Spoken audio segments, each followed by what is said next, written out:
The Cellcast is recorded in front of a live streaming audience.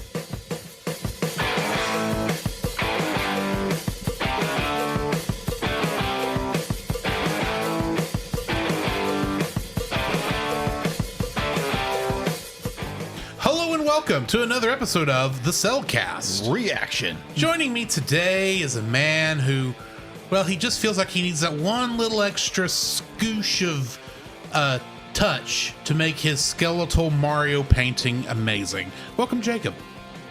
Wait, did you say my painting was not amazing? I didn't say that. It's just to make it more amazing. Wait a minute. Be like, I will tear your bones apart. No, just totally kidding. I'm reformed. You're just fighting your demons. Yeah, exactly. You know, that dog that ever pops up every once in a while.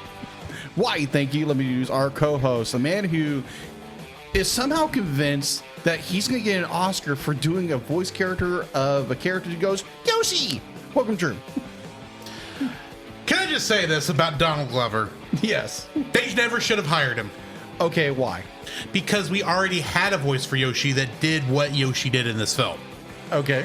And that was Kazumi Totaka. The original voice. The original voice. He would have done the same thing and it would have sounded good. Yeah. I'm sorry, Donald Glover. You are the definition of stunt casting. Personally, I think I actually enjoyed Donald Glover's performance as Yoshi. I'm not saying he did a bad job as Yoshi. I'm saying it was. I'm saying it was a casting choice that perhaps didn't need to be made. Okay. But either way. Yeah, either way. Tonight, yes, we are doing a reaction episode to the Super Mario Galaxy movie. I believe we did both a reaction and we've actually done a normal episode for the Super Mario Brothers movie. We have yet to do one for the 1993 Super Mario Brothers movie. Oy. I don't know if we want to do that. I don't think so, unless our fans really want to be like. There are certain patrons might make us. Nate. Maybe not Nate. Maybe not Bobo Nate. threatens us all the time. That is true. With different things. But either way. Yeah.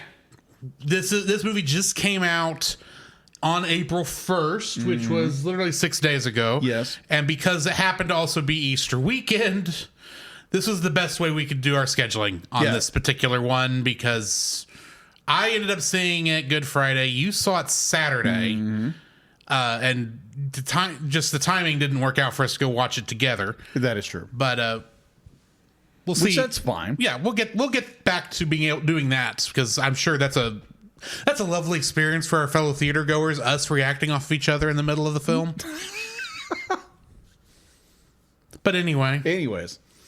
So yeah, we'll just go ahead and jump into our spoiler-free thoughts on the film. Yeah, so spoiler alert if you have not watched the film. Spoiler-free.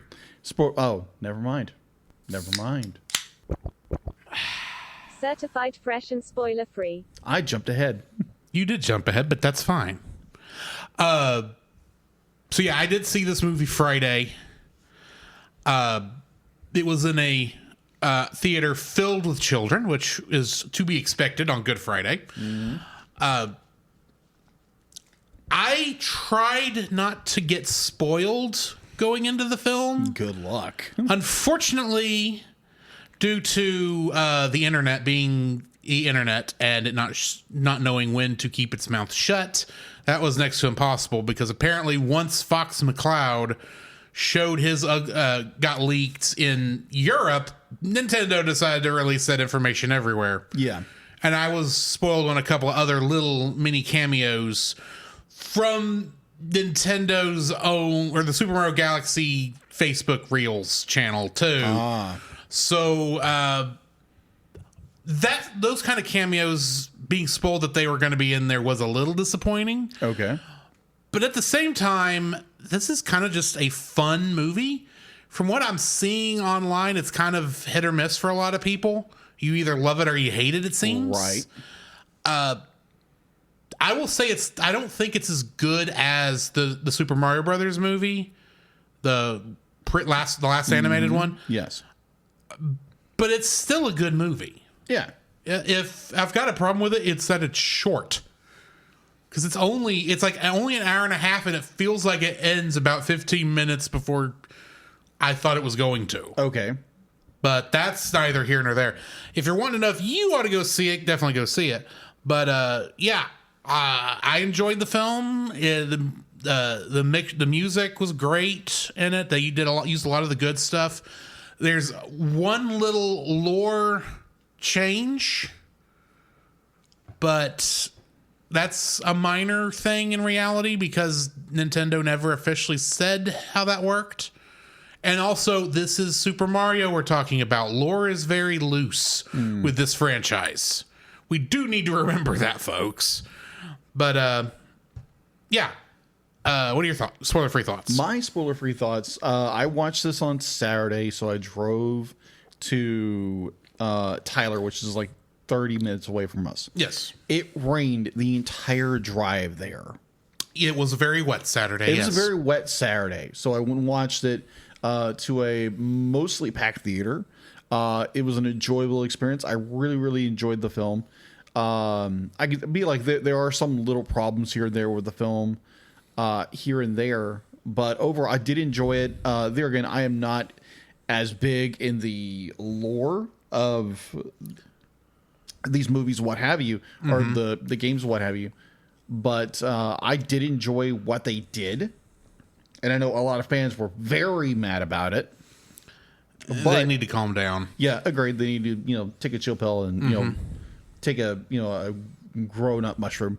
But overall, I think I enjoyed it. They need to use a chill flower on themselves. Yeah, there we go. Take a chill flower. Much better. Take a chill flower and calm down, Buell. It's good. I thought it was very good. It's a little bit. It's a shorter film, I think, but it's so packed with cameos and just other stuff to be like, if you're a Nintendo nerd, you're gonna know it, or you're the casual fan like I am, be like, oh, I recognize this character. I may not be able to point out where this character's from, but I recognize this character. Right. But overall, I thought this was a very good film. I enjoyed it. I don't know if I would say it's better or worse than the original. I'd have to go back and rewatch it at some point. And but overall, I really enjoyed it. I would highly recommend, if you have not watched Super Mario Galaxy movie yet, highly recommend you do, and go support your local movie theater. Yes. So let's go ahead and jump into the full spoiler-filled reaction to the episode, and we'll get to it. This podcast is a proud member of Culture Box. Whether you enjoy geeky reviews, comedy, or original fiction, you can open up the Culture Box and find something excellent for your soul. Point your web browser to culturebox.media. The following is a spoiler-filled reaction to the movie The Super Mario Galaxy Movie. Yoshi! Listener discretion is advised. So when I say that the lore is loose with Super Mario Brothers, I mean to say there is no actual lore. You've got Peach being the princess of the Mushroom Kingdom. Right. You've got Bowser being the head of the Koopa Troop. Mario is a plumber that saves them, who, depending on which era we're talking about, may or may not be from Brooklyn. But it really doesn't matter because currently he's in the Mushroom Kingdom. There's... in these two Mario movies, they're doing their own thing and only really are canon to each other. So honestly, cool off, folks. It really doesn't matter that they made Princess Rosalina Princess Peach's sister. Agreed. Now, I can tell you in the actual Super Mario Galaxy games, 1 and 2, how Princess Rosalina was related to the rest of the cast never was actually said. There was some hints that perhaps there was a little bit of time travel going on, and technically she may have been descended from perhaps Peach and Mario, or maybe even Daisy and Luigi. It's never really stated. Or basically descended from either Mario or Luigi. Right. In fact, Matt Pat of Game Theory went whole hog on this and decided that she was Luigi's daughter, sent back in time. I've seen that one a long time ago. But here's the thing: That's never been canon. There is no canon relationship between any of these characters other than Mario and Luigi are brothers. Ah, gotcha. That is the closest thing we have to a relationship. Peach is Princess of the Mushroom Kingdom. Rosalina is the Princess of the Cosmos. And Daisy, who's in the after credits scene, is the Princess of Sarasis Land. Ah. I have no idea what that is, but we'll figure it out later. Basically, she's an Arabian princess. Ah. You want to get right down to Roger. it. Which, when you say that and you realize they made her as... well, that's neither here nor there. Yes. I say Arabian desert princess. There we go. But that's literally all the lore. The only other lore that really comes into this that they actually didn't that may have come up is the fact that Star Fox is here. Yes. From Star Fox, which means he somehow is no longer in the Lilat system. Well, they do explain why he's there. They do, and they go into a pretty good explanation, but that does raise a question about what Nintendo's future plans are. Are we in for the Nintendo Cinematic Universe? Who knows? I don't know either.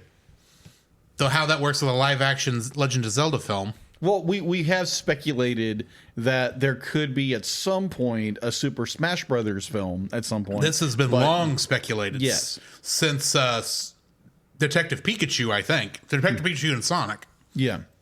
But... And then when the original Super Mario Brothers movie was announced. But we really don't know how any of that's going to go down yet. Yes. But spoiler-wise, my only real issue with this is, unlike the Super Mario Brothers movie, which did feel like it had a core adventure around a lot of these scenes, it felt like... And you may feel differently than me, but it did feel like this one didn't know where it wanted to go for a while. Okay. Like, yes, we got to go save Princess Rosalina, but Bowser was a good guy for a while, and then he went back evil. Somehow Mario and Luigi were put in charge of the Mushroom Kingdom while Princess Peach was away. And yet the bees on their planet have a way of getting off the planet, despite the fact we never saw them leaving the planet before. I'm not saying we don't know how. It's just, I don't know. There's a lot of weirdness in here that seems like you have to accept it and move on. Which for Mario, you kind of do have to do anyway. I don't know. It felt like this movie was not as focused as the Super Mario Brothers movie, and that's probably really what it comes down to for me. Does that mean I did not enjoy the film? No, okay. I enjoyed the film. There was lots of cool references to Super Mario Brothers 2, Super Mario Odyssey, Super Mario Sunshine, and even Luigi's Mansion, though not as much as the rest of it. And then, of course, the references to Star Fox. We had Mr. Game & Watch in there that was made by Bowser's Inc. Or Bowser Jr.'s Inc. And then we had the Pikmin from Pikmin show up in a rocket ship that was, as they're supposed to be, incredibly small because they're very small creatures. I couldn't tell if any of the astronauts from that series were in the rocket ship, but because that was a very quick blink and you'll miss it cameo. Right. And then Rob, Rob the robot. The entire reason we even have video games since the video game crash of 1984 was there. And it's like, you've got all these different references. It feels like some of this feels like a stretch, but it's still just kind of fun to see it there. Yeah. And you kind of just have to take it as such. I guess I'm trying, I don't want to bash the movie, but to me, if you take Ralph Breaks the Internet and take out the Vanellope going turbo plot that ruins that film. Yeah. This is kind of reminiscent of the differences between the Ralph films, where the first movie is focused on a central plot and the second one is more bounces around different things. this is not, unlike that one, this is not really trying to show off a bunch of extra stuff other than cameos quickly, but I don't know. It sounds like I don't like the movie. I did like the movie. It's just watching it, my thoughts were, because I wasn't spoiled. I was spoiled on all these cool cameos, internet. I didn't get to enjoy them as the surprise they were meant to be. And so when it was doing that, the plot drug somewhat. I got you. And it just didn't seem like it was focused on where it wanted to go. So yeah, that's my spoiler-filled thoughts. What are your spoiler-filled thoughts? My spoiler-filled thoughts, I actually made notes on this. So I'm going to run through a really quick IMDb real fast on this. Yeah. Or info and stuff real fast. Info and stuff, IMDb has a 6.7 out of 10 currently. Rotten Tomatoes, like Drew said, it's kind of split. With a 45 reviewer score, an audience score of 89. It's still in theaters. Production was Illumination and Nintendo. Distributed by Universal. Runtime is 98 minutes, which I think the runtime was good. And be like, I don't know. I think I would have been fine with the runtime if it was more focused. Oh, okay. If we're being honest. Okay, I can see where you're going with that. Release date was originally on March 28th of this year, 2026, in Miyamazine, Japan. I probably butchered that. I apologize. April 1st here in the United States. Its box office had an estimated budget of $110 million. Its opening for the United States, which kind of just blew it out of it took its budget and went boop. Was $130.9 million on April 5th. Its current gross in the United States is $190 million, and its international gross is $372.4 million. All right, so my little notes. I do think there's a little bit of slight plot convenience here and there with our characters conveniently and just happen circumstance they wind up on the same planet or whatever to join them together. Be like there's at the same time, what have you. I think there's a little bit of plot convenience. It's absolutely like giving you a positive. It's an absolute blast to watch the movie. You're be like. I think for someone who is not a huge video game player, I enjoy it's just so much fun. There's so many cameos. There's so much like going in my second one. There's like almost an explosion of color like with the first one, except this one it's more galactic. Yeah, and the way they do, be like it's just like a bubblegum pop of just color. It's a beautiful film. I like you. I was a little bit disappointed that they did reveal that Fox McCloud from Star Fox was going to be in the film. Yeah, and from my understanding, that was done because a casting thing in Europe was leaked. Yeah, and so since someone was being credited as playing Fox McCloud, they just went ahead and released that information worldwide to get ahead of it. Yeah, that's my understanding. Yes. I did enjoy his character. He was voiced by look that up for a second if you would please. Glenn Powell. Love Glenn Powell as an actor. He's so good. Like Top Gun Maverick, what have you. And he was in Twisters, The Running Man.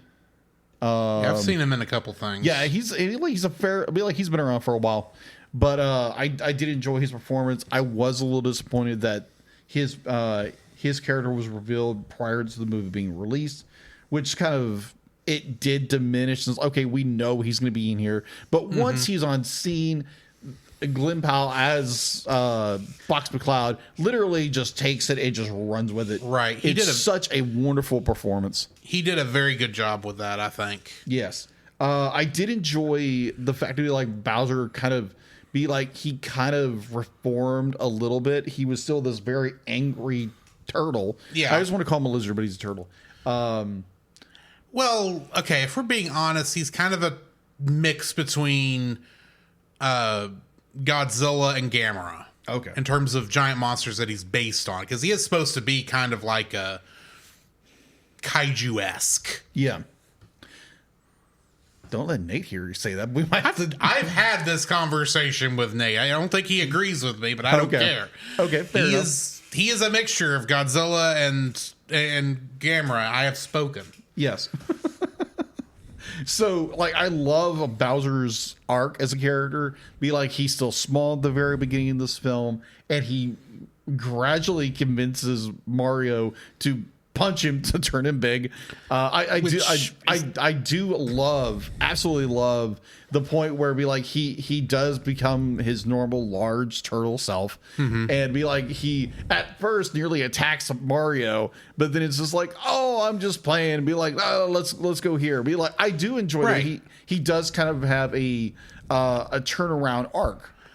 I just wish he'd have stayed with that arc. Now, granted, I know he wanted to connect with his son. Yeah. And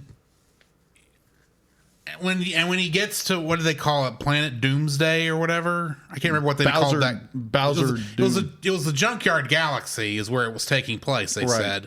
But I can't remember what they actually called the planet. But it was basically the end planet of like nearly every of both Super Mario Galaxy films, games. Yeah. Combined. But and pretty much the end level of most of the 3D Super Mario games. But then he just there's not even, I couldn't tell if he was being a good guy or not being a bad guy. I couldn't get a fix on, was he playing Bowser Jr. and just trying to reconnect because he wanted to reconnect with his son, which is a good idea. Don't get me wrong. Was he playing Mario earlier? And I knew something was tricky when they decided to have him be the one to stay in the honey mines just after they got him big again, where he could help. And it's like, are y'all not doing anything interesting with Bowser? And it's like they really did. To me, it felt like they didn't know what they were doing with Bowser. To a degree. Okay, fair enough. I will disagree with you. I think they did have a very good idea what they were doing with Bowser. Right. Because you do have... It wasn't clearly, at least to me, it didn't feel like it was clearly communicated, because it was like he's going through a redemption arc, somewhat. And then, but as soon as he's worried about reconnecting with his son, because he recognizes he's not been a very good father to his son, already doing better than Goku. And then he just starts giving into his son's demands. I kept thinking, if you're really trying to reform and be on the side of good somewhat, shouldn't you be trying to talk your son down from doing all this? Yeah, I agree. At the very least. I agree with you in that. Or could you give a little more clue that you were playing Mario a bit more after you escaped the castle with them? Could you have played that up, made it a little more obvious to us, just like a little sneer or something? It just felt like he was too much of a good guy once they escaped the castle after it crash landed back on the planet. Right. And felt like he was it felt like he was going all good guy, and then had a turn because he was giving into his son. I felt like it depowered him a little bit as a character. Okay. Well, I mean, you look at the first one. Yeah, he's got a goal. He wants to kidnap the princess because he's in love with her. Right. Okay. In this one, I don't know what Bowser's goal with other than reconnecting with his son, and to a degree, he just gives in to everything his son wants to do once he meets back up with him. Okay, so here's the question about that. Now he's, dry Bowser, but Dry Bowser. I enjoyed that. But would you agree with me? The connection between Bowser and Bowser Jr. I thought it was really, really tight. The fact to be like Bowser Jr. was still living off what his father had taught him. Right. Once, that part I was on board with, but when you get past that scene, when you get past the tucking him in and telling the story of how they're going, that was so cool. That was cool. Don't get me wrong, that was cool. In fact, that almost did not look like computer animation with the puppets. That looked like it may have been someone's actual puppets that they just kind of inserted into the scene somewhat and then kind of give digital color over or whatever. But because they moved like very, I don't know a good way to put it, puppet-like, Yeah. for lack of a better term. But I just feel like he switched from being good guy to bad guy really quick with no clear reason other than he was trying to be a good dad to his son. Yeah, so I see your point. I do see where Bowser does have more of a He's got more of a through line in the first movie than he does in this one. yeah. I feel like he's a weaker character. Okay. I wouldn't agree he was a weaker character. I think it was more he was having a conflict of interest because he wanted to do his son proud. He wanted to be the dad that his son expects him to be. Right. But at the same time, he has formed a bond with Mario and Luigi. And so the fact by the end of the movie, I was slightly disappointed that Bowser, there was no inclination that he actually had turned to the good side.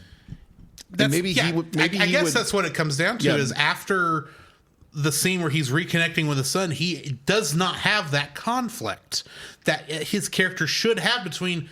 But I'm trying to do good by these guys because they're actually good guys. I'm trying to be a good I'm trying to approach this from this direction, but I want to be a good father to my son. And So it's this help him conflict. with these goals because this is what we were working for. This is that there's no conflict in his demeanor.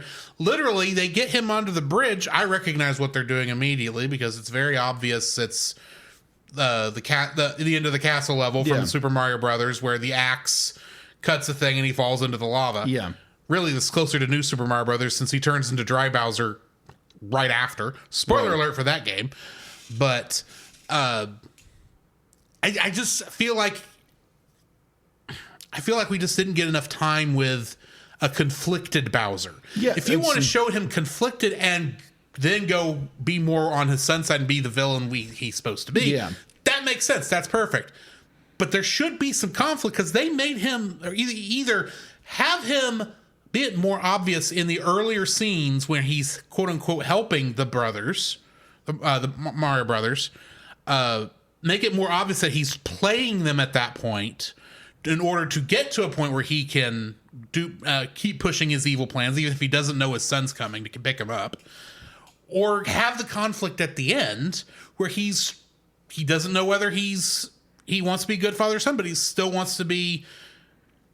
He has a change of outlook, having been stuck in that little castle for so long. Give me something. It just feels like that's what I say. It doesn't feel like they knew what to do with his character. Okay. Because yes, they knew they wanted him to reconnect with his son later. They knew they wanted him to be slightly reformed at the beginning, but it doesn't feel like they knew how to take point A and get to point B. Okay, I can see that. And the way they did it, it just didn't work as well.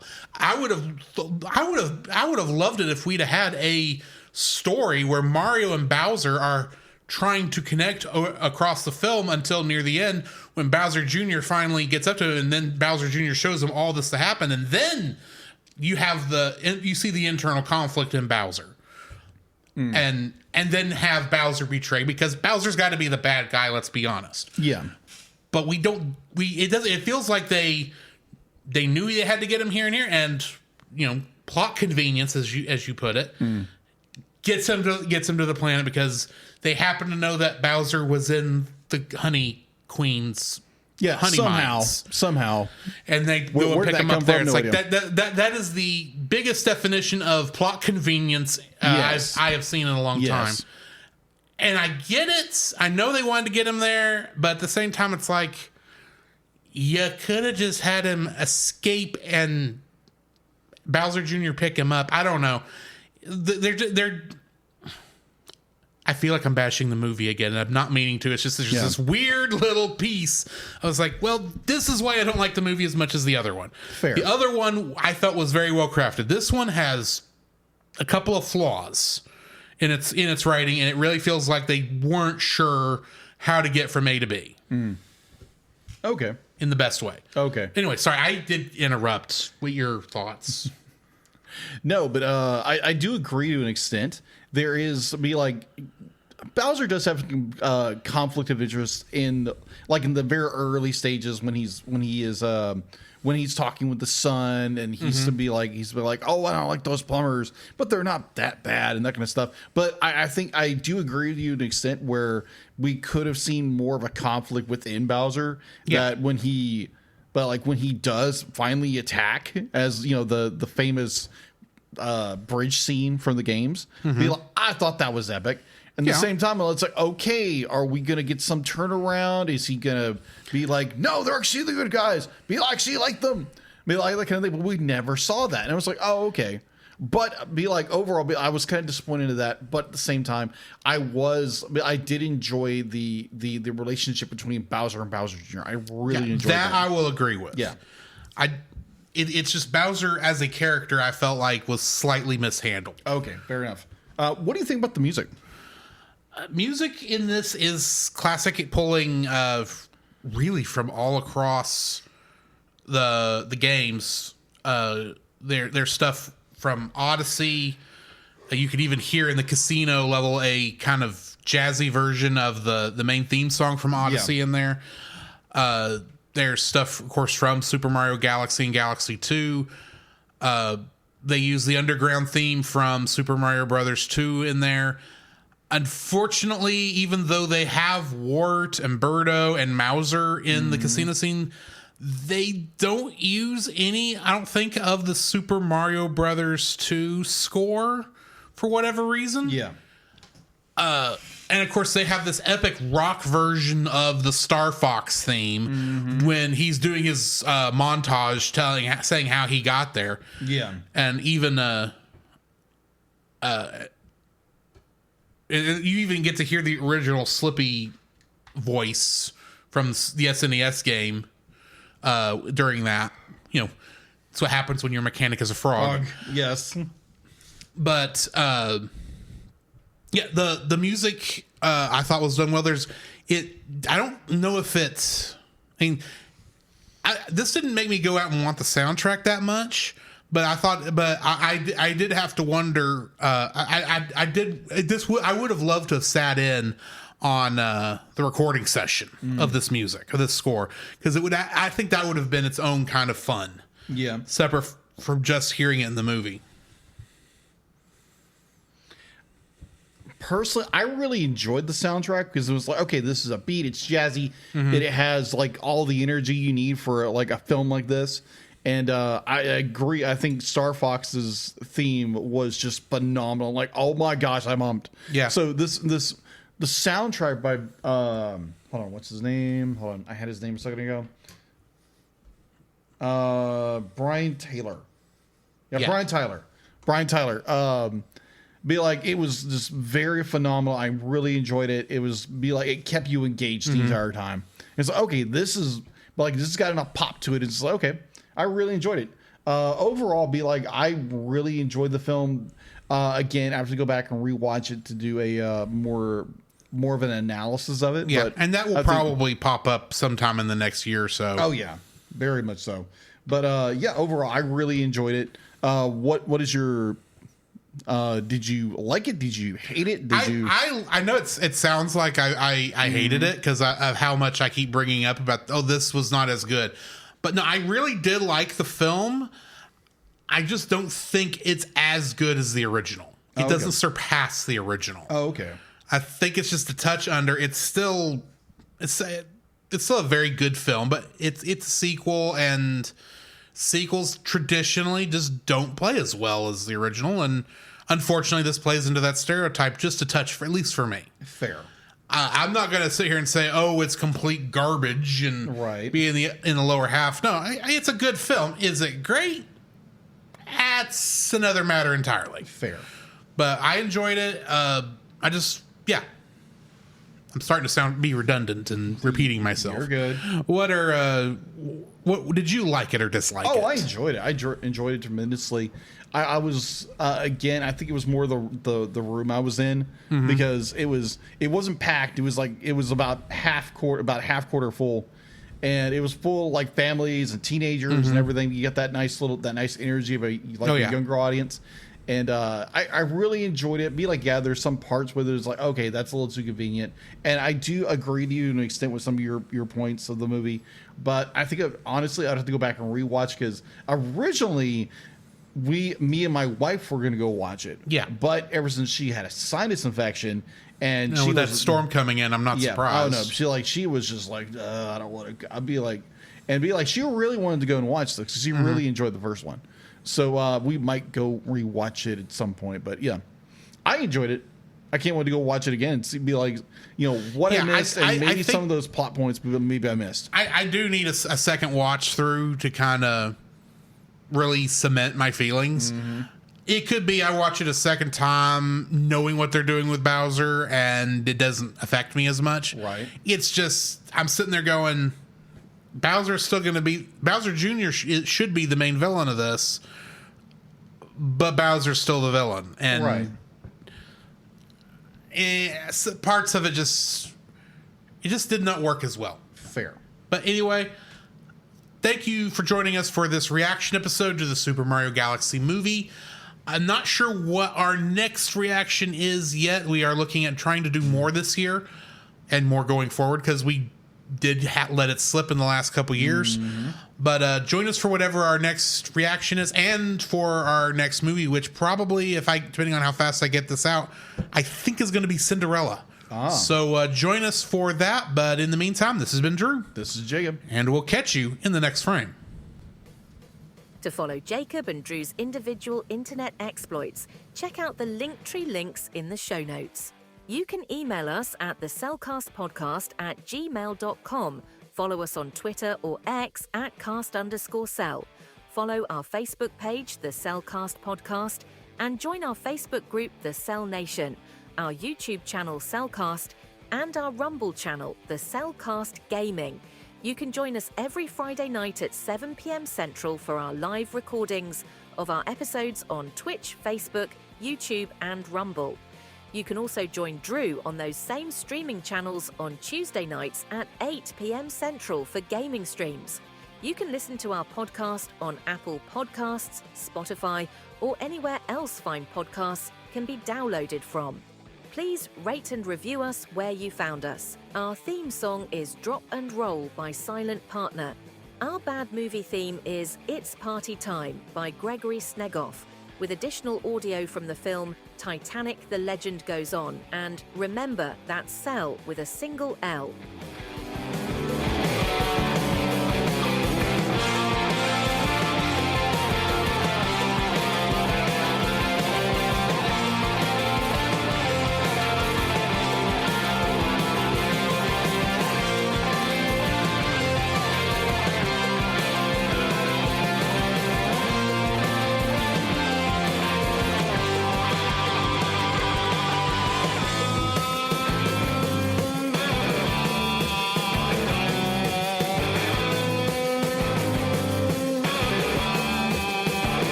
A barrel roll. Not a barrel roll. Come on. Press Z or R twice.